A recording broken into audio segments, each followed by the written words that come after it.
In this episode, we look at the costumes of Shogun World from the HBO series Westworld, coming up.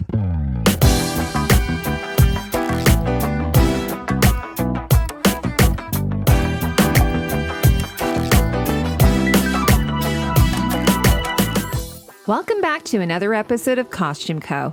I do almost weekly videos on the analysis of some of your favorite movies and television shows from a costume perspective. If this is your first time to the channel, consider subscribing and hitting the bell notification icon so you don't miss a thing. In this episode, we look at the costumes of Shogun World, featured prominently in the Season 2 episode Akane no Mai. Let's get right to it. Warning, there will be major spoilers for Westworld Season 2. Shogun World is Delos Destination's sister park to Westworld, the second of 3 parks that Delos offers. According to Delos Destinations, it says that Shogun World is an artfully curated vacation destination inspired by Edo feudal Japan, where you can experience the full complexity of nature, beauty and danger, good and evil, in a place nestled from the passage of time. The Edo period in the history of Japan took place between 1603 and 1868, when Japanese society was under the rule of the shogunate and the country's 300 regional daimyo, or feudal lords. Edo was the capital city of Japan and present-day Tokyo. Here is the map of Shogun World and Westworld, taken from the Delos Destination website. As Redditors have pointed out, if you place the Shogun World map over Westworld, Sweetwater and the Shogun World equivalent, Hirafuku, directly line up. Hirafuku is Shogun World's version of Sweetwater. It is likely based upon the real Japanese town in Seo Hyogo, Japan. The only other location on the Shogun World map is Jinmaku, meaning camp curtain. This is likely the location of the shogun's military encampment. In ancient Japan, Jinmaku curtains were tied to poles and stretched around field encampments to form a defensive barrier. Shogun World, according to Delos, offers an immersion experience, stating that the spirit of feudal Japan has been infused into every detail, meticulously designed to give you the experience of a lifetime. Showrunner Lisa Joy tells Entertainment Weekly, "We looked to all our department heads to make sure we had the full thrill of exploring Shogun World, researching hair and production design and costume." Jonathan Nolan, by the way, says, "We felt free to have a composite with Shogun World and pick and choose. This is basically the Edo period, but with artifacts from across 300 years. One of the greatest surprises of the Shogun World episode is that Maeve Malay is actually the Sweetwater counterpart to Akane, a geisha who runs the Japanese tea house in Hirafuku. Likewise, Hanaryo is a copy of Armistice. And Clementine Pennyfeather is the Sweetwater equivalent to Sakura. The name Sakura translates as cherry blossom. Up until recently, the name was rarely given to a girl because cherry blossoms fall quickly from the tree, and it was felt to be a bad omen that the child would die young. As you can see here, Akane is dressed in a similar purple-red color to Maeve, while Sakura is dressed in blue-green like Clementine. Costume designer Sharon Davis, who's known for her work in the Magnificent Seven reboot, has stated that while the color is not traditionally a kimono color, it does line up with Clementine's color palette. In this image, you can see that Sakura is dressed in a blue-green ombre silk kimono. Ombre is a French word meaning to shade and is used to describe a dip-dye effect given to fabric in which the shades of color graduate from light to dark. This type of formal kimono with the long hanging sleeves is called a Furisode. It was the primary formal wear of an unmarried woman during the Edo period. Here's an example of a woman dressed in a Furisode, depicted in a Japanese woodblock print called "Plucking a Branch from a Neighbor's Plum Tree" from 1768. This embroidered Rinzu silk Furisode is from the late Edo period, and it's from the Art Institute of Chicago. In the Edo period, the garments grew more decorative, and colorful Furisode were worn on special days or formal occasions. Here's an example of a resist-dyed and painted silk satin Furisode from the front and back perspective that's from the early 20th century. And this is from a display at the Met in New York. Sakura wears an underkimono in the same colors as Akane, showing their ties together. But it might also be symbolic of the blood of her death, as this spreading red silk looks like the blood gushing from her stab wound. As I've mentioned before, Hanaryo is the equivalent to Westworld's armistice. So a Redditor pointed out that the writers used this as a way to quickly define the characters and flesh out their backstories without too much exposition and info dumping that would be required by Lee Sizemore. This also nods to the practice of spaghetti westerns lifting concepts and characters from Japanese samurai movies. Hanaryo is likely based upon the Anabe-geisha, which is a type of female warrior belonging to Japanese nobility. These women engaged in battle, commonly alongside samurai men. She dresses in the same color palette as Armistice, a sort of taupey beige color, and Hanaryo wears a Japanese version of Armistice's Pancho Gus straw hat. Hers is a conical straw hat, sometimes called an Asian rice hat. Armistice also has a top knot with hanging tendrils like Hanaryo and a full face body tattoo. But instead of it being a snake, Hanaryo's tattoo is a dragon, which in Japanese mythology are depicted as large, wingless, serpentine creatures with clawed feet and reptilian heads. A water-dwelling creature, Japanese dragons are tied directly to deities, with many of the Japanese gods shape-shifting into dragons. They are depicted throughout Japanese culture as symbols of strength, courage, and magic. And with a bit of tinfoil hat theory here, maybe this is somehow tied into Ford's own shape-shifting narrative.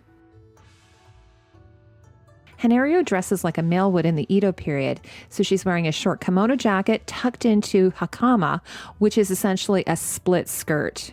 Musashi is the Japanese counterpart to Westworld's most wanted bandit, Hector Eschaton.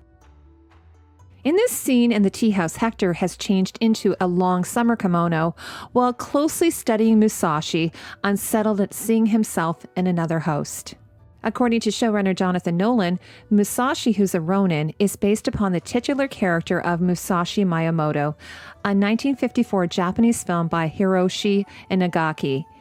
It was the first of 3 movies in the samurai trilogy. The story is loosely based upon the life of Musashi Miyamoto, who was a Japanese swordsman, philosopher, writer, and a Ronin, who lived between the late 16th and early 17th century.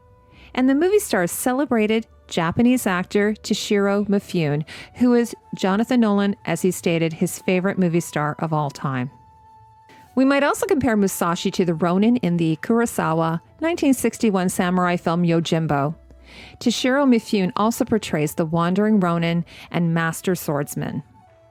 Of his influences, Nolan tells Entertainment Weekly, "Selfishly, it comes down to being obsessed with Japanese cinema as a kid and earnestly wanting to make an homage to Akira Kurosawa and the other films I grew up watching. My older brothers and I watched Sergio Leone westerns and Kurosawa's classic samurai films and were fascinated to discover they had the same plot." Nolan also adds, "You had this wonderful call and response between these 2 genres with the gunslinger and the Ronin. They have identical tropes but are set within different cultures. Frankly, this was just a great excuse to go and make a samurai movie with all the trimmings." Here is Sharon Davis's costume design for Musashi. One way that Davis connected the look of Hector to that of Musashi is by adding leather to his kimono. You see it with the pleated collar that ties in with the pleated leather plastron of Hector's jacket. She says, yeah, that's the challenge of this episode, is trying to mimic each of these characters in a Japanese world. It was quite fun and very subtly done, but it's there. The leather is there. Everything is there still. Musashi's short kimono is tucked into his hakama. The word kimono literally means cloth. Veteran Japanese actor Hiroyuki Sanada portrays Musashi, seen here in the movie The Last Samurai. Sharon Davis, while having lived in Japan herself, leaned on many of the cast to help with dressing, saying, "It's very interesting because the cast was specifically Japanese and really knew how to do kimono and fold kimono. They were very particular how it fit. Of course, I would listen to them because they would know. They had more say in their clothes than anybody else." Here's an example of an antique Japanese Hakama from the 2000 Samurai Armor of the Warrior exhibit in Paris, France. The back portion of the Hakama pants are also made from leather and then wrapped in the front and tied into a knot. In this scene here, we see Musashi and his men also wearing conical straw hats. These hats are sometimes also called jingaza, although they typically don't have the point at the top. From an auction, here's an example of a 19th century black lacquer jingaza that's in really excellent condition. An ichiman jingaza was primarily worn to protect from sun and rain. The samurai class in feudal Japan used several types of jingaza made from iron, copper, wood, paper, bamboo, or leather. Here's an example of various jingaza from the 2010 Return of the Samurai exhibit from the Art Gallery of Greater Victoria. You'll also notice that Musashi is wearing a cross harness of sorts across his back, which I think is meant to be a samurai equivalent of a holster, since I could not find an example of this in the Edo period costume. So instead, my understanding, although I might be wrong, is that the katana is placed in the belt portion of the hakama, or an obi if he's wearing one, and then it's secured with a sageo, which is made from silk, cord, or leather. Here's the first kimono worn by Maeve in the Shogun episode. You might have noticed that her obi sash is made from the same fabric as the skirt of her salon girl costume. Maeve is also wearing a tabi or split toe socks. Davis says of this, I actually drew it off of the regular red dress. Well, regular, her gorgeous saloon dress. I found a little floral pattern in that, and then I thought, I'm going to expand this and make the kimono out of it. So I found a beautiful floral that wasn't nowhere near Japanese or the period, and I thought, I'm going to be daring and make the kimono out of this. So it was really fun. Here's a close-up of the obi with fabric that's taken from Maeve's saloon costume. The fold of the kimono is tucked under the obi. This tuck is a way to shorten the kimono to ankle length. And the obiage, or obi scarf, and the obi jimmy, or obi cord, while both decorative, serve to keep the obi securely in place. Here's Sharon Davis's original costume design for Maeve's red floral kimono, but in the end they went with the fabric in reverse, which is a golden taupe ground with dark red chrysanthemum type flowers. Here they're cutting the fabric out on the reverse side, but you can see there's one little strip of fabric which ended up being the right side of the fabric. And I'm very glad they didn't use a black obi depicted here in the original design, as I think it would have been a bit too much contrast, as black can be very jarring. Under the kimono, Maeve wears what's called a nagajiban, which is a simple white cotton kimono-shaped robe designed to separate the kimono from the body and keep the kimono clean, but you can only see the collar of the undergarment.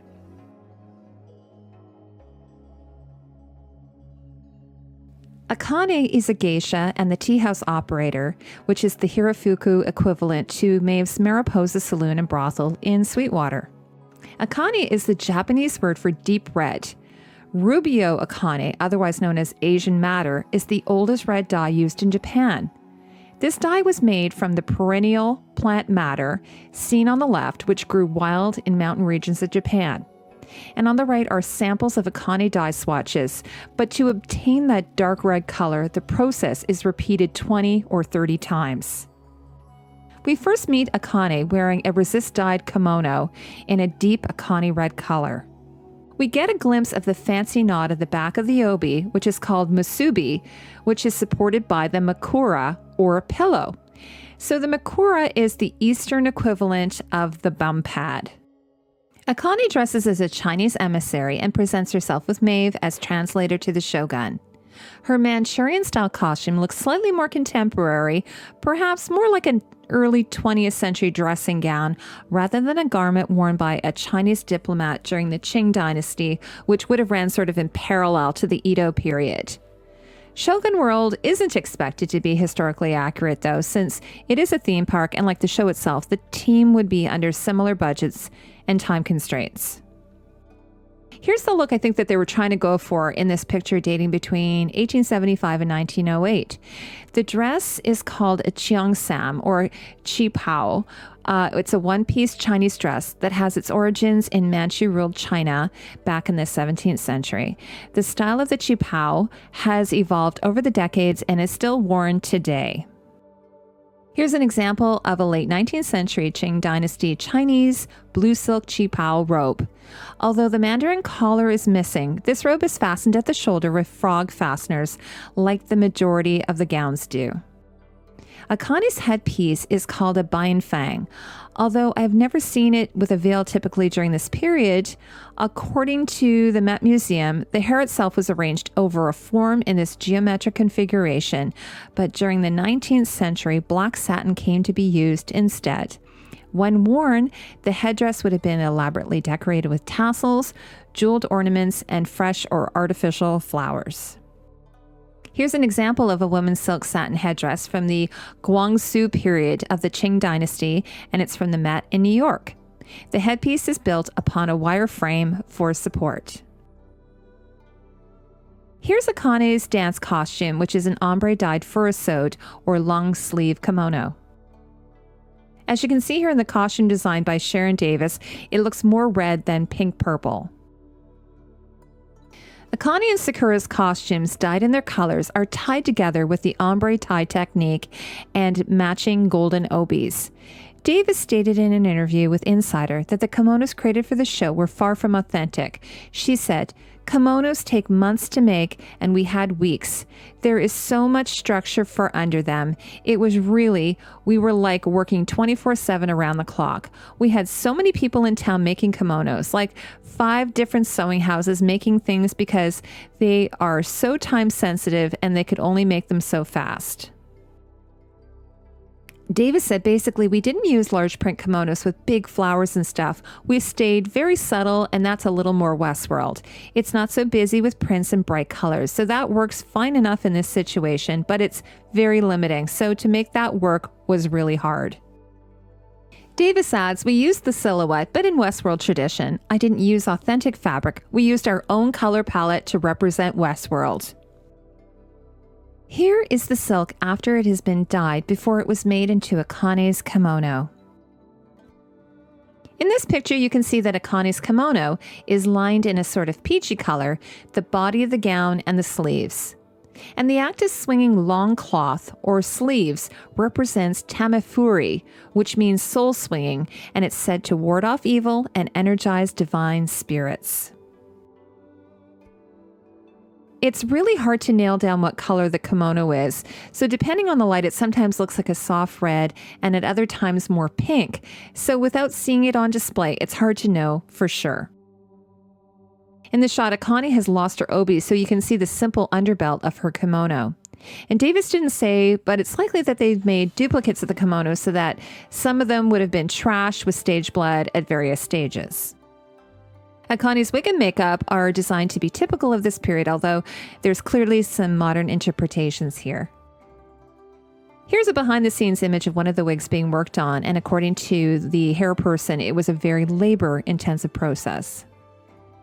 Westworld Wikia supposes that the character of Shogun is based upon Tokugawa Ieyasu, founder of the Edo period shogunate. Like the Shogun host in the Shogun World Park, the real-life Ieyasu was respected, but also very cruel, even executing his first wife and eldest son, among many other atrocities. The Shogun appears to be wearing one of the earlier small-scale armors. In this shot, the Shogun is no longer wearing armor, but instead this short kimono, Hakama, with a jimbari vest on top. This large houndstooth brocade fabric of the jimbari is clearly contemporary, although the color does tie in nicely with Maeve and Akane's costumes. Here's an example of a Japanese samurai jimbari. Playing a Chinese emissary for Maeve's ruse in order to fool the Shogun, Lee Sizemore dresses in a Chinese brocade tunic called a changsheng, which is the male equivalent of the Cheongsam. Changsheng literally means long shirt. Like we stated with Akane's Chinese costume, Lee's costume looks rather contemporary. A Redditor inquired as to how they would have obtained these costumes, and to be honest, I'm not sure if there is a likely explanation. However, even if there isn't an explanation, it's important to remember that this is a theme park and not the real world. Here's a picture of some men wearing a variety of Cheongsam, a style of dress widely adopted beginning under the Manchu rulers of the Qing dynasty. Felix and Sylvester both dress in an unlined summer kimono called Hito-e. Here's a good image of one of the ninja, a covert agent or mercenary in feudal Japan. A great number of ninjas themselves disappeared in the Edo period, although there were intelligence operatives who belonged to the Edo shogunate called Kogi Onmitsu. Here's an example of the claws we see on the ninja. They are called tekokagi, meaning hand claws. In Season 1 of Westworld, we were first introduced to the samurai hosts during a training exercise in the development section of the Westworld Mesa Hub. During the Edo period, the samurai were the military nobility and ruling class under the daimyos. So I'm not even going to profess that I know much about this style of armor, which I don't, because it's so highly complicated. So what I'm going to do is just offer up some simple observations. In the show, the samurai hosts are all dressed in modern armors made from iron plates. They are called the new armors because armors previously had been constructed from hundreds of individual lamellar scales. Modern armor became prominent starting in the 1500s due to the advent of firearms, new fighting tactics, and the need for additional protection. There are dozens of components that go into the samurai armor, but in many ways it's similar to that of Western armor. So you have your cuirass or breastplate, which covers the chest, the fauds, which are the short skirts that protect the legs, pauldron and vambrace to cover the shoulder and arms, and greaves that cover the shins. The samurai helm was often embellished with a crest representing family clans or animals, and the small banner bearing clan symbols called a sashimono attached to the back of the cuirass by special fittings. Here's an example of an Edo period Japanese armor called Okegawa ni-mai, which refers to the tub-like shaped cuirass, which hinges together under the left arm. This complete set of armor is from the Return of the Samurai 2010 exhibit in Victoria, BC, Canada. One of the samurai hosts wears a mengu, meaning faceplate. Here's an example of a Japanese samurai faceplate or mask from the early 17th century from Samurai Armor of the Warrior 2011 exhibit in Paris, France. One of the most important aspects of the samurai armor is the helm, called kabuto. A typical kabuto features a central dome constructed of anywhere from 3 to over 100 metal plates riveted together. But this Zunari kabuto, like the one we see predominantly in Shogun World, is a simple 5-plate design. What was your favorite aspect of Shogun World? What other theme parks are you hoping to see in future episodes of Westworld? Let me know in the comments below. I'll have another video for you in the next week, so make sure you're subscribed so you don't miss out. As always, thank you so much for watching.